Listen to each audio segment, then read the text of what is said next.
And welcome to another edition of Odyssey House Journals. I'm Trip Mitchell, and I get the distinct honor each and every week to sit down with Randall Carlisle.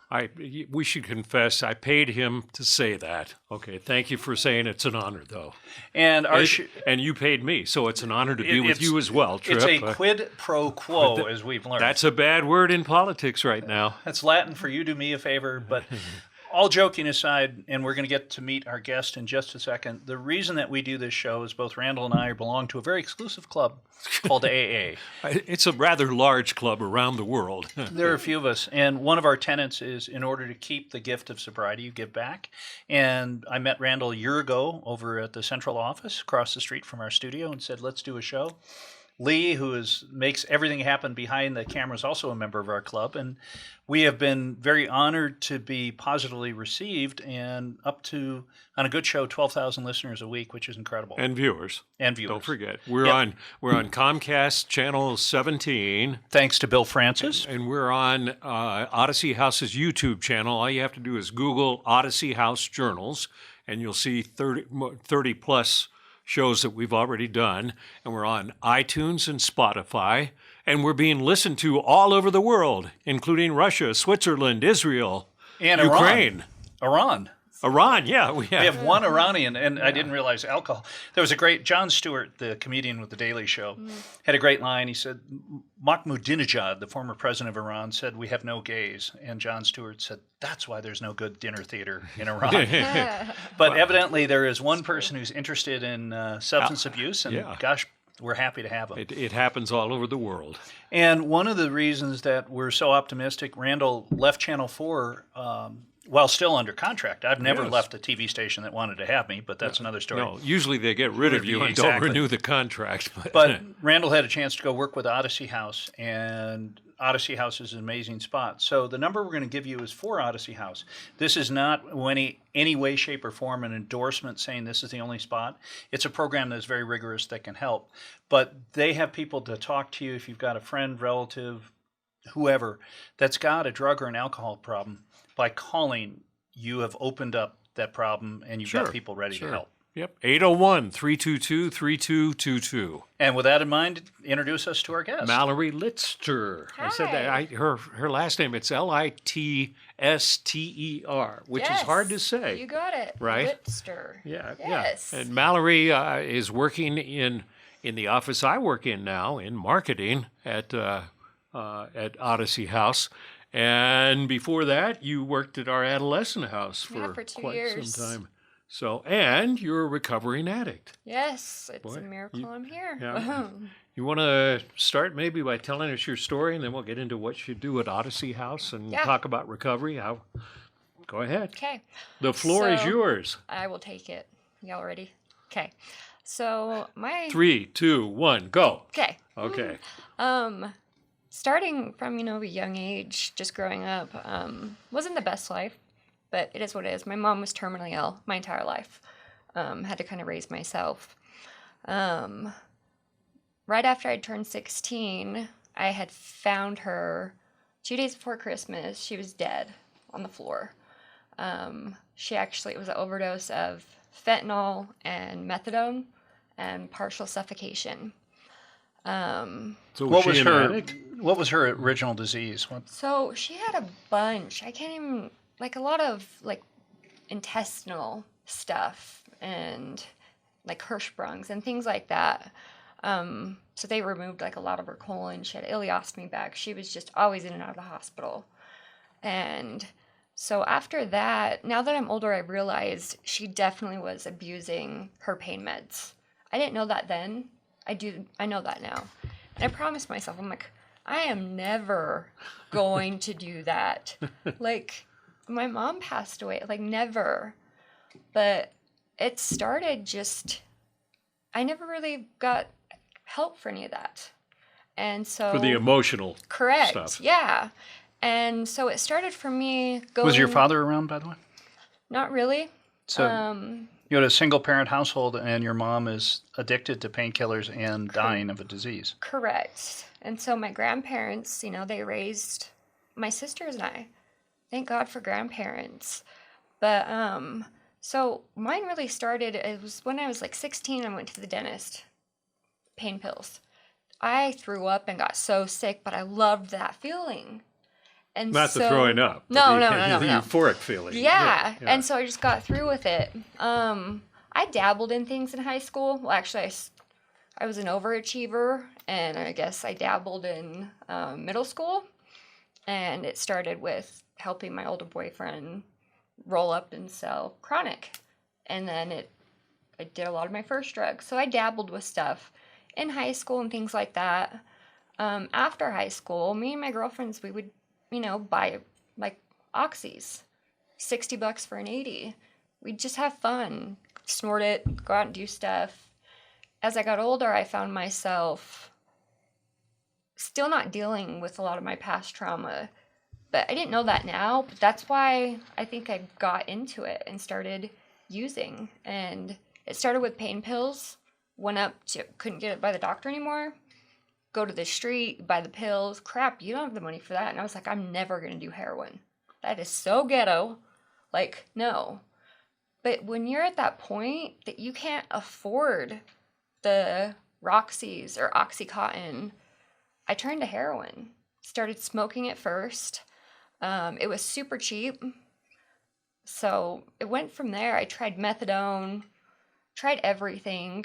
Then I got busted by an undercover DEA after I was picked up from heroin dealer. He said, and I just went to the gas station, used, and walking out to my car, I was going to put my stuff in the trunk, and it was just a plainclothes guy. Pulls out his badge. He said, Mallory Litster. I was like, yeah. I was high, shaking. He's like, I wouldn't close that trunk if I were you. And explained, I just saw you pick up. I knew what you're doing. Scared the living hell out of me. After that, it's like, I'm done. I got clean. Still went through more stuff. I was like, just because I'm clean and not using, I'm okay. No, I never really, could adult, even at the young age. How old were you when you got busted by the DEA? Oh, gosh, in my early 20s. And it's funny, so I stopped, and then a couple months later, I was so desperate, so I called that dealer back, and the same agent answered the phone and said, Mallory, they're out of business. I died. Oh, I died. And I'm like, okay, that's it. That's it. So this DEA agent, he didn't have a frequent buster card where if you get arrested by him 4 times, you get a free arrest. No. A free bag. No. But he obviously saw something in you that he wanted to help you out. Yes. And yeah. And I wish I could remember who he was or what his name was, because it helped me a lot. And we've heard that on so many shows where people... Mindy Vincent talking about Judge Benson helping her out, and our first guest that we were talking about, U.S. Attorney John Huber, about. People have been in situations where someone in law enforcement sees something inside that person, where they see a reason to give them a break to help them out. And it sounds like you had that. That there, and then got back on heroin really bad. My father lives... After that? Oh, yeah. Okay. My father lives in Arkansas. I moved with him when I was 18 to Washington just to build a relationship. I called him. I was like, Dad, I need help. And he's in the medical profession. Same with my stepmom. I was like, I smoked heroin before I left, went on the plane, went there. I was like, he'll help me with, something for the withdrawals. No. I cold turkey in Arkansas in this little tiny town called Glenwood. And he made me quit smoking, everything. Went through the worst withdrawals ever. And then started back up. He kicked me out of the house. I met a boyfriend, barely knew him. Lived in Arkansas on the streets. And he he shot me up for the first time. It was an abusive relationship, horrible. So the reason I'm sitting here today is about 8 years ago, I was living with him. We were together. I was put in the ER so many times. He'd beat the With hell out of me. overdoses or what? Oh, No. beatings? Oh, beat the hell out of me. He'd lock me in rooms for hours and just beat. Horrible. But I found out I was pregnant. Went to the abortion clinic, and they said I wasn't even showing. I was like 90 pounds. And they said, sorry, you're 24 weeks along. We can't help you. We were both junkies, didn't know what the hell we were going to do. And so, I ended up having the baby, Dylan. My mother's ex-partner, my mother was lesbian. She found out I was pregnant. She's like, I want it. And so after I had him, I realized I need help. Like, I'm going to die. My family, I cut them off completely. I'd burned every bridge. So I got charged with theft and stuff that my boyfriend and I were doing. It was supposed to be a felony. The prosecutor, by the grace of God, dropped it down to a misdemeanor, and the judge ordered me to go get help. So that's what I did. And it was like a faith-based rehab. I went there, withdrawing, horrible. And I actually left because you can't smoke or anything. I'm like, I'm out. As I was walking down the road, I was like, I have no one to call. I cannot call family. I have nowhere to go. I can't even call, like, friends that I hung out with and used with because I don't have a damn thing to give them. I don't have a penny. And just that feeling of, like, I don't want to do this anymore, but you're stuck with being physically so ill with withdrawals. They'll do anything. So I sucked it up and I went back, and I've been clean and sober ever since. So I was clean this year, May 24th, I believe, 7 years. Wow. And it's not easy, but it's doable. And when we talk to people, there's a time when you just are ready. And it's hard when we have friends and family who aren't ready and who just haven't felt that part. Was it a relief when all of a sudden you realized, I'm ready, I can make a change? Yeah, it was. And Was that one of the best days of your life? But look at what forced her to come to that was the fact that she's all alone and had nowhere to go. And In Arkansas. So it's like it's like twisting your arm, saying, "Okay, what are you going to do?" And then you chose the way to stay alive and to overcome this. And with most addicts, we're not happy. Like, we're doing what we do to get by to feel normal. Like, the whole fun of getting high, that's far gone. You're just doing it so you can function and get out of bed. We're all like, us as addicts, it's shameful. It's embarrassing as hell. You don't want to talk about it. You don't want to have to deal with it or go through getting clean because it hurts physically, mentally, emotionally. Having to deal with all that, it's terrifying. So a lot of addicts, they're walking around they're close to rock bottom, but it's just the fear. I had that fear. We all do. And as a person with an alcohol issue, I'll watch the TV commercials, and they never have a commercial for how you are when you're waking up terribly hungover, Right? depressed, trying to figure out what you did. It looks so glamorous. It is very glamorous, Yeah. and you see these people on, 8 great-looking women, 8 great-looking men. They're running through the streets of San Diego and get together for one Michelob Light afterwards. Yeah, or on a cabin cruiser out on the ocean, everybody having fun, or Yeah, no one makes commercials to actually show the downside for some And strange they reason. should. Because a lot of people, if you haven't been through addiction, they're like, just stop. It's like, you stop breathing and let me know how that works for you. It's not that easy. Yeah, and that's one of the reasons we do this program is that help is available. There's a huge Yeah. recovery community, and you're proof positive. And it's like you asked me why I left TV because I wanted to work at Odyssey House because they offered me a job, and I just feel better doing that. And in AA or in any recovery, and in Odyssey's recovery program, we talk about doing service work, giving back, because that takes you out of your own head. It's like when I would get the drunkest and feel really bad and drink way too much was I'm feeling sorry for myself because I was bored. I'd sit there and go, oh, poor Randall. I think I'll drink some more. I mean, it's, and when you get out and do stuff that's positive, you don't think about yourself as much, And that's so true. And when you're in your addiction, it's just depressing. You don't want to get up. Where's the and, pesticide? We got to get this bug you out of don't the want studio. to get up and do anything. No. You don't have the strength to want to do anything. And we're not happy people as addicts. We're depressed as all get out. You know, and I tried so many times to kill myself, and I always woke up. I should have overdosed. I should be in prison. I did a lot more illegal stuff in Arkansas.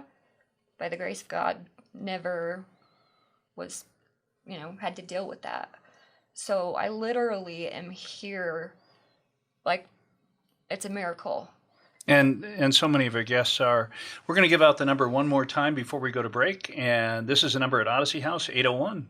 322-3222. And give that number a call. They've got people there to help you. There's the addiction recovery community in this state is strong. Yeah. And a number of great centers and great people. So call that number if you've got any questions, and people are there to help you. We'll be back after this short break. And welcome back to Odyssey House Journals. Randall Carlisle, I'm Trip Mitchell. And again, can you introduce us to this Mallory Litster. I'm Mallory Litster. That's a hard last name. It's Scottish.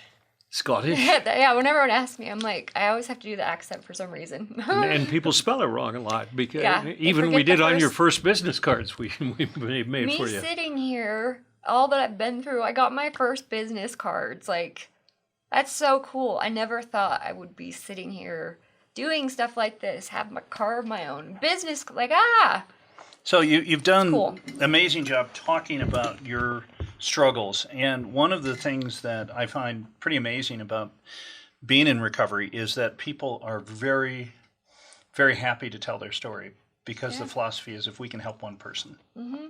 And your story is... Now, if you were to look at you today, it's clear you've been given a lot of gifts. And what is the message you talk to, especially when you worked at Odyssey House trying to help people? What's the message that you try to relay to most people? Because she was dealing with in her adolescent program, Which is so tough. Which is so critical to try to get people back on the right track before they become screwed up adults like us. Yeah, and I love working with them because I was them. And I get it. So It's he tough. asked, what's your message? So my message is, you're feeling hopeless, alone, like you can never come out of it. There is hope, and there is help out there, and you've got to want it, though. You really do. No one can force you to go into treatment. You have to want to do it for yourself, and it's scary. It's scary as hell taking that first step, but as soon as you surround yourself and get clean with people that are going through the same thing as you, and you're like, hey, I'm not alone in this. There's actually a lot of people that are dealing with this. And so it helps getting treatment and being called out on your crap. One of the things that is surprising in the state of Utah, we have so many high school kids who have drug and alcohol problems. Oh, yeah. The perception is that we're an LDS state and no one drinks, no one does any drugs. Oh, we don't do anything here in Utah. No. Nothing could be further from the truth. Yeah. What high school did you go to? I went to Riverton High School. And big problem down there? It wasn't as big. No. Actually, it really wasn't. But if you wanted booze or drugs, you could find it. oh, right? yeah. Well, I started dating an older guy that was older than me, and yeah, it was just by starting with weed, but then you come and intertwine with people that bring other stuff, and so gateway or not, drugs are drugs. So you had an opportunity to get to Odyssey House. Tell me about how Odyssey House has changed you. It has been so amazing to get back and help others. I didn't realize, I finally realized, why did I go through all these things? To help others. That's why I'm here. And so I wanted to come back and, work at some sort of rehab. And I found Odyssey, starting out as a youth mentor. And it's just so cool to go in and you see yourself in all these other, especially the youth. And you can relate and help. And just being there and them knowing, she's in recovery. They don't have to go into depth, but being a good role model to them. Teaching them just the basics. A lot of them come from good homes. A lot streets. So it's all different people. And just by sharing kind of my story and that I've been through it, it's easier to help them and help others. And now that I've joined the marketing team, which is so cool, I can go and do outreach. Like I've been starting at the prison release. So when people get out of prison, I greet them and say hi, and they have to come over and just talk about, what are you doing after this? What are your plans? And we have Odyssey there because that's can be your next plan. If you don't deal with the underlying issues of why you're using and why you're numbing yourself, it's just going to be a cycle that you get into. And with Odyssey, yeah, it is a tough program, but us as addicts, that's what we need. We need structure. We need accountability and someone to talk to that can support you and understand you, like the therapist they have there that line you up. And also it's great because, after treatment with Odyssey, they don't just, okay, you're going by. It's free care for life afterwards.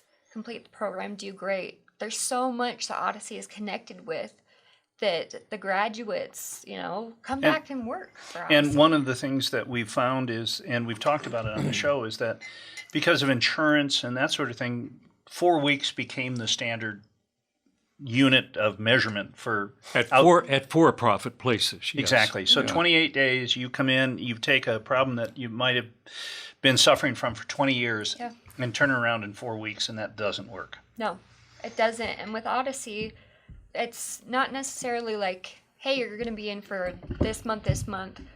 They have different levels that you go through. And the team that, with the therapist, the clinical team, and the peers, all of that, they really work with you and see when you're ready.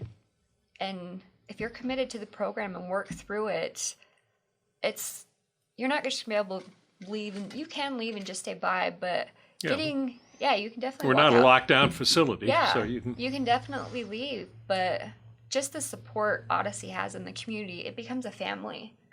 And you're not alone going through this. There is help out there, even if it's not Odyssey. There is so much help out there, but you've got to want to do it. And that's all there is to it. That's the key to the whole thing. I mean, like you were forced into wanting to do it when you left that rehab facility, and then everybody has a different rock bottom, a different path, but there's an expression, you don't have to get off at the basement. You can get off anywhere you want. Yeah. A lot of us do that. So you've probably seen some pretty inspirational stories. Can you talk about a boy or girl that you've met at Odyssey and whose life has been transformed so amazingly?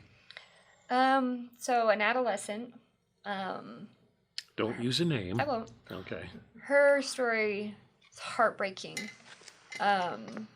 Just the stuff you hear in the news about what parents do with their children to get drugged. She's gone through that. She's just 16, and the scars she has all over her, and she was self-harming, and her mother is not in her life. Father was the only picture. He's in prison.